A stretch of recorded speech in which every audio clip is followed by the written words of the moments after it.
Hello, in my glass is the 2018 vintage of the Château La Haye Saint-Estephe Bordeaux. So we are in Bordeaux, we are on the left bank.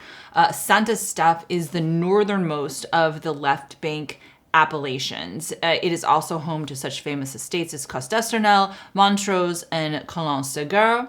Now, the left bank of Bordeaux we often think as being Cabernet dominant. In fact, there actually is more Merlot planted in general on the left bank than Cabernet Sauvignon, but particularly in Saint-Estephe, it has more clay-based soils there than some of its southern more counterparts. And as a result, a lot of estates there are beginning to change some of their plantings to Merlot. This is in fact 50% Cabernet Sauvignon with 45% Merlot and 5% Petit Verdot. Château La Haye is one of the oldest castles in all of Saint-Estephe. And in fact, the original vine plantings date back to 1557. There is a little bit of a spicy note to this story as well, because this chateau was home as a hunting lodge to Henry II and Diane de Poitiers.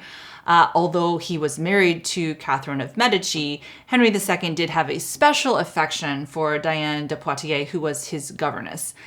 We'll leave it at that. Let's taste it. It is ruby in the glass.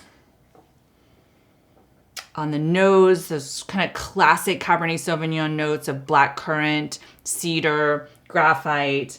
I get some black plum on the nose as well. Kind of a crushed rock, dried rose petal. Just a touch of mintiness. Let's taste it.